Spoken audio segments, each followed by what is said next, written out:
السلام عليكم يا جماعة. النهاردة هنتكلم عن قصة سيدنا محمد من ساعة ما اتولد لحد ما مات.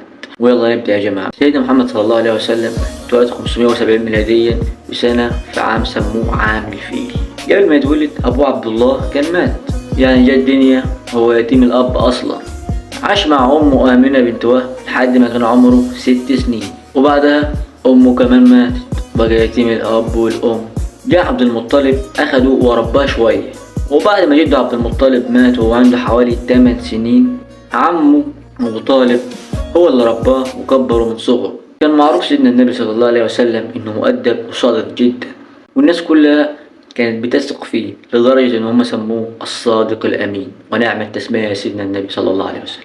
سيدنا النبي صلى الله عليه وسلم كبر شوية واشتغل راعي غنم، بعدها اشتغل في التجارة، اشتغل مع السيدة خديجة بنت خويلد، وكانت ست غنية جدا ومعروفة في مكة. ولما شافته آمنت بيه، وساعتها اتجوزته وعنده 25 سنة. وكانت السيدة خديجة دي أول واحدة تقف جنبه في حياته. لما تم 40 سنة كان بيحب يقعد لوحده. كان بيقعد لوحده فين؟ في غار حراء. في يوم من الأيام وهو قاعد كده نزل عليه سيدنا جبريل وقال له اقرأ. تعرف يعني سيدنا جبريل ينزل عليك ويقول لك اقرأ؟ طبعا سيدنا النبي في الوقت ده خاف وجري وراح عند السيدة خديجة وقال لها زملوني زملوني. طبعا مش محتاج اقول لك ان هو قال له ما انا بقارئ. كانت دي اول مرة ينزل الوحي عليه، وبدأت لحظة الاسلام ورسالة الاسلام من اللحظة دي. رجع البيت خايف ومتوتر، والسيدة خديجة هي اللي وقفت جنبه في الوقت ده. في الأول سيدنا النبي كان بيدعو الناس للإسلام بس في السر. قعد 3 سنين يدعو الناس في الإسلام بس في السر. حد يقول لي طب هو كان قاعد 6 سنين يدعو الناس في السر، طب مين اللي عكسه؟ أقول لك سيدنا يوسف عليه السلام. كنت أسألكم السؤال ده بس أنا قلته لكم كده. أول ناس آمنت بيه خديجة وعلي بن أبي طالب وأبو بكر الصديق وزيد بن حارثة، وبعد كده بدأ يدعو قدام الناس عادي. ساعتها قريش بدأت تعادي جدا، عذبوا الصحابة وضايقوا سيدنا النبي شخصيا. انت عارف يعني ايه ضايقوا سيدنا النبي؟ يعني انا لو كنت موجود في الوقت ده كنت تحت رقبتهم من مكانها. ايوه انا محدش يقول لي انت مين، اقول لك ايوه انا. يلا نكمل. وحصرهم 3 سنين، وفي سنة واحدة مات عمه أبو طالب والسيدة خديجة، والعام ده سموه عام الحزن. بعد كده حصلت معجزة الإسراء والمعراج. تعال أقول لك يعني إيه معجزة الإسراء والمعراج. يعني سيدنا النبي صلى الله عليه وسلم طلع عند ربنا السماء السابعة. واحد يقول لي طلع عند ربنا السماء السابعة والنبي صلى الله عليه وسلم شاف الجنة وشاف النار، وربنا قال له يا أيها النبي، يعني قال له بلغ، يعني قول للمؤمنين بأن لهم من الله فضلا كبيرا. شاف الجنة وشاف النار وشاف ربنا، بس الله أعلم شافه بعينه ولا بقلبه، بس كل الله يعرف إن هو شاف ربنا. المهم يلا نكمل. ومن هنا اتفرض الصلاة علينا من ساعتها.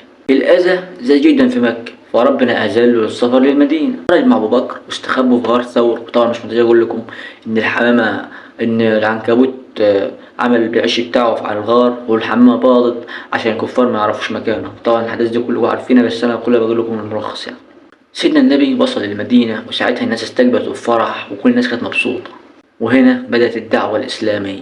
بعدها حصلت غزوات مهمة زي غزوة أحد، غزوة تبوك، غزوة بدر. تعال كلامك هنا عن غزوة بدر. المسلمين كانوا 313 واليهود أو الكفار كانوا 1000. أنت متخيل الرقم؟ ومع كده بقدرة ربنا وقدرة سيدنا النبي والمسلمين انتصر عليهم. بعدها غزوة أحد. تعال أقول لك هم خسروا ليه بغزوة أحد. أنا في وجهة نظري هم خسروا عشان حاجتين. أول حاجة إن النبي صلى الله عليه وسلم قال للرماة اطلعوا فوق الجبل، ما تنزلوش، متنا ما ننزلوش، غلبنا ما ننزلوش. طبعا هم اول ما غلبوا، اول ما سيدنا النبي غلب، عارف طبعا الرومان نزلوا من على الجبل عشان يلموا، طبعا عايزين يلموا الغنايم. فساعتها خالد بن الوليد اللي انا اسمي على اسمه اساسا، خالد بن الوليد طبعا ساعتها لف من الجبل وحاول الهزيمه الانتصار. وعايز اقول لكم على معلومه تانية، خالد بن الوليد ده عمره ما اتغلب في حرب في حياته، وعلى فكره كان اسمه سيف الله المسلول. وبعد كده غزوه الخندق، لما الاحزاب اجتمعوا على المدينه، المسلمين حفروا خندق وربنا نصرهم في الوقت ده من غير ما يدخلوا المدينة. حصل بعد كده حلف الحديبية اللي كان اتفاق بين المسلمين واليهود والكفار، وده ساعد ان الاسلام ينتشر اكتر. وبعد كام سنة رجع سيدنا النبي مكة، بس ما رجعش خايف، ده رجع فاتح غصب عن اي حد سيدنا النبي يخش عليه الصلاة والسلام. قال لأهلها ساعتها اذهبوا فأنتم الطلقاء، وسامحهم كلهم. ساعتها كان دايما رحيم وبيساعد اهل بيته، وكان متواضع جدا. رغم انه قائد دولة بس كان عايش ببساطة جوه. والله العظيم كان حياة، لدرجة ان هما زمان كانوا يربطوا حجارة على بطنهم من شدة الجوع. تخيل وانت دلوقتي بتاكل فراخ ولحمة ومش عارف ايه وزعلان، هو النبي كان بيربط حجر على بطنه من كتر الجوع عشان بطنه متجرسش فيه. صلى على النبي يا جماعة. في السنة العاشرة من الهجرة عمل حجة الوداع وقال: اليوم أتممت لكم دينكم وأتممت عليكم نعمتي ورضيت لكم الإسلام دينا. صلى الله عليه وسلم. وساعتها خطب في الناس وقال لهم الكلام ده، خطب في الناس وقال لهم ان العدل والسواسية لازم يكون بين كل الناس في الدين الاسلامي.